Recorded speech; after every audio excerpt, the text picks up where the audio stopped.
আসসালামু আলাইকুম। আমি মোহাম্মদ আনোয়ার হোসেন। আমি কোনো ইউটিউবার না, আমি একজন নর্মাল সাধারণ মানুষ। আমি আজকে মেনলি যে বিষয়টার উপর এই ভিডিওটা ক্রিয়েট করতে চাচ্ছি সেটা হলো মেনলি এই বাংলাদেশের বর্তমানে সবচেয়ে আলোচিত যে টপিক IMGP5। এই টপিকটা আসলে হয়তো সবার কাছে অনেক মজার মনে হইলেও বাস্তবিক অর্থে এটার এফেক্টটা কিন্তু সম্পূর্ণ হয়ে পড়েছে যাদের নিয়ে এই আহ, যাদের মাধ্যমে এই আমাদের বাংলাদেশের বর্তমান শিক্ষা ব্যবস্থাকে ফুটিয়ে তোলা হয়েছিল।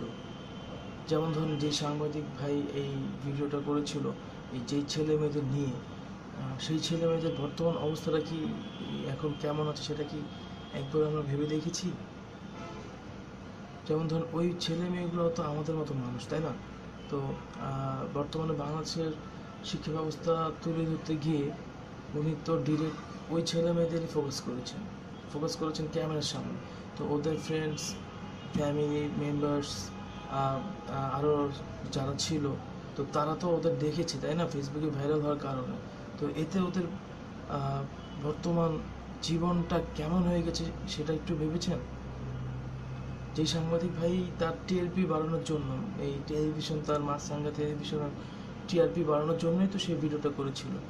তো সে কি একবারও ভাবে নাই যে যাদের দিয়ে আমি এই ভিডিওটা করতেছি, যাদের মাধ্যমে ভিডিওটা করতেছি, তাদের পরবর্তী অবস্থা কি হবে? সেটা তো তার ভাবা উচিত ছিল। আর সে চাইলেও পারতো ওই ছেলে মেয়েগুলোর চেহারা পর্দার আড়ালে রাখতে বা ভিডিওতে ব্লার করে দিতে। তার তো ওই ছেলে মেয়েদের চেহারা দেখানোর কোনো দরকারই ছিল না। সে জাস্ট শিক্ষা ব্যবস্থা ফুটিয়ে তুলতে চাইছে। তো ঠিক আছে, উঠুক। এখন যদি সাপোজ ধরেন এই যাদের দিয়ে এই ভিডিওটা করা হয়েছে, তো ওরা যদি এখন সাপোজ সুইসাইড করতে যায়, তো এটার দায়ভারটা কে নিবে? এটা দায়ভারটা কি ওই সাংবাদিক ভাই নিবে, না সরকার নিবে, নাকি শিক্ষা ব্যবস্থা নিবে? কে নিবে? তো সেই ছেলে মেয়েগুলোর মধ্যে একজন ছেলে, যার ওই যে তানভীর আহমেদ নামের যে ছেলেটা ছিল, তো তার বর্তমান অবস্থা কি? বর্তমানে তার লাইফ লিডিংটা কেমন হয়ে গেছে? সে কিভাবে লাইফ লিড করতেছে? তো আসলে আপনাদের দেখাই সে তার বর্তমান অবস্থাটা কি।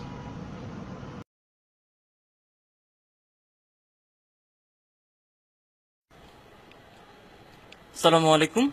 বর্তমান সময়ের সবচেয়ে আলোচিত টপিক জিপিএ-5। মাছরাঙা টেলিভিশনের সেই কথিত সাংবাদিক আনোয়ার হোসেন হলু সাংবাদিকতার এক উজ্জ্বল দৃষ্টান্ত স্থাপন করেছেন। প্রকৃতপক্ষে বর্তমান শিক্ষা ব্যবস্থার বেহাল দশা এবং এই বেহাল দশার জন্য যারা প্রকৃতপক্ষে দায়ী তাদের নিয়ে সংবাদ করার পরিবর্তে তিনি আমাদের কোমলমতি শিক্ষার্থীদের উপর দোষ চাপিয়ে এদের ভবিষ্যৎ জীবনকেই করেছে প্রশ্নবিদ্ধ। এদেরকে সামাজিক এবং মানসিকভাবে করা হয়েছে বিপর্যস্ত। এটা অবশ্যই ভালো সাংবাদিকতা হতে পারে না। আজ আমরা মাছরাঙা টেলিভিশনের সেই শিক্ষার্থীদের বর্তমান যে অবস্থা সেটা তুলে ধরতে চাই। এদের মধ্যে একজন বাদে আমরা যতটুকু জানতে পেরেছি, এদের মধ্যে একজন বাদে আর কেউ জিপিএ-5 পায়নি। আমরা ওই সকল শিক্ষার্থীদের মধ্যে একজনের সাথে কথা বলবো আজকে। আচ্ছা, তোমাদেরকে ওই দিন ওই সাংবাদিক কি বলে ইন্টারভিউ স্টার্ট করেছিল? ওই দিন আমরা চারজন ফ্রেন্ড স্কুলের সামনে দাঁড়িয়েছিলাম। তার মধ্যে একজন সাংবাদিক এসে আমাদেরকে কোশ্চেন করলো, তোমরা কি এবার এসএসসি পরীক্ষা উত্তীর্ণ হয়েছো? আমরা বললাম জি ভাইয়া, এবার এসএসসি পরীক্ষা উত্তীর্ণ হয়েছি আমরা। তো সে বললো যে ভাইয়া তোমাদের সাথে কি 2 মিনিট কথা বলা যাবে? আমি বলি হ্যাঁ বলেন। তো উনি বলতেছে যে তোমাদের সাথে একটা ছোটখাটো ইন্টারভিউ হবে। পরে আমরা বলি যে কিসের ইন্টারভিউ? আমরা তো এইগুলি কখনো মানে মিডিয়ার ফেস হই নাই এবং ক্যামেরার সামনে কখনো আমরা যাই নাই। তো উনি বললো যে ভাইয়া, তোমাদের আমি বুঝতে পারছি তোমরা হয়তো কখনো যাও না, এই জন্য তোমরা নার্ভাস ফিলটা করতেছো। তোমাদের কোনো সমস্যা না, এটা একটা পজিটিভ হবে, ইন্টারভিউ হবে, নেগেটিভ হবে না।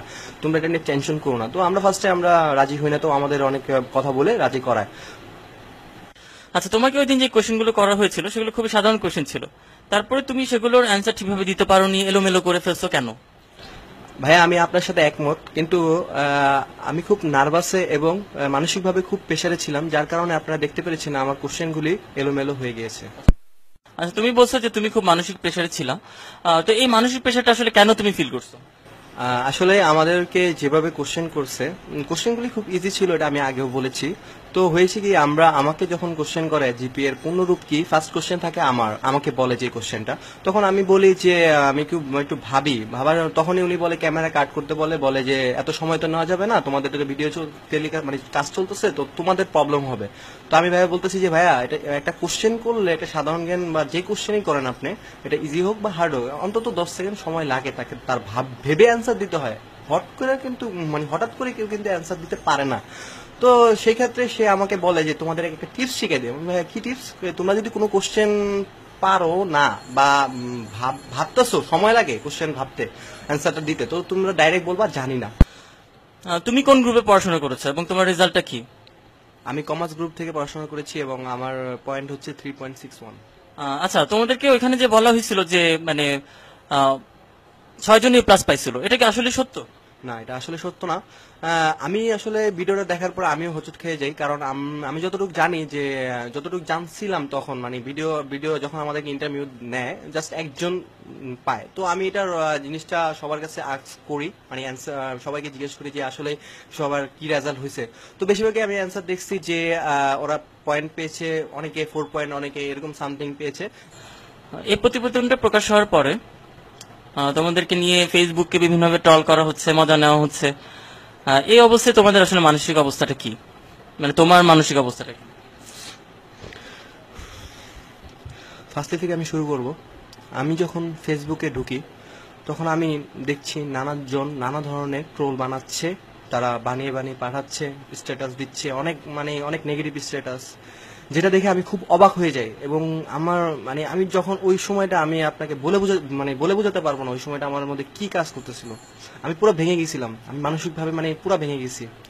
আমি কি বলবো, আমি ফেসবুকে ঢুকলে আমার ফ্রেন্ডরা আমাকে যেসব কথা বলে, আমাকে মেসেজ দিয়ে, ফোন দিয়ে, ওভারঅল আমাকে খুব প্রেশারে রাখছিল, আমি খুব ভেঙে গেছিলাম।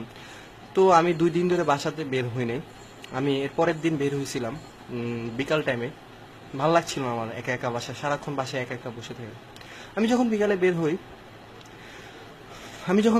হই তখন ছোট থেকে বড় সব মানুষই আমাকে দেখে হাসতেছিল। তখন যে ওই মোমেন্টটা, আমি আপনাকে কি বলবো, আমাকে এত কষ্ট লাগে। আমি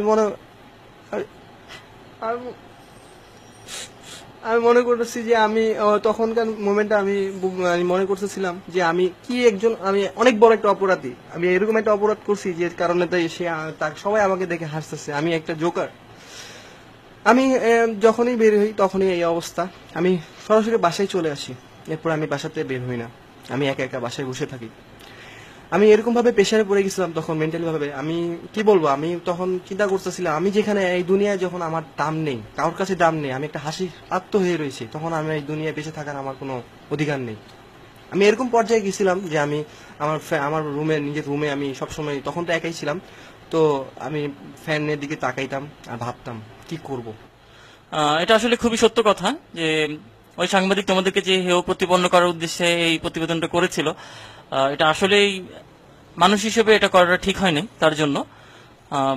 এবং সে এটা করতে পারতো যে তোমাদের মুখটাকে ঢেকে রাখলে হয়তো বা তোমাদেরকে এভাবে সামাজিকভাবে হেয় প্রতিপন্ন হইতো না। তো আসলে এখন তোমাদের সাথে আমাদের সমবেদনা প্রকাশ করা ছাড়া আর কিছুই করার নাই। এবং আমরা এটা জানাতে চাই যে আসলে এই ধরনের সাংবাদিকতা আমরা কখনোই কাম্য নয়, যেটা কিনা আমাদের ভবিষ্যৎ প্রজন্মকে বিপদের মুখে ঠেলে দিবে অথবা আমাদের ভবিষ্যৎ প্রজন্মকে ধ্বংস করে দিবে, এটা আমরা কখনোই আশা করি না। এখন তোমার প্রতি আমাদের যে আশা, সেটা হচ্ছে তুমি পূর্বের যে এই অভিজ্ঞতাটা সেটা ভুলে গিয়ে তুমি সামনে ভালো করে পড়াশোনা করবে এবং আমি আশা করি যে তুমি একটা সময়ে ওই ভালো পজিশনে গিয়ে হলুদ সাংবাদিকতার পরিবর্তে ভালো সাংবাদিকতা করে আমাদের সমাজকে এগিয়ে নিয়ে যেতে সাহায্য করবে।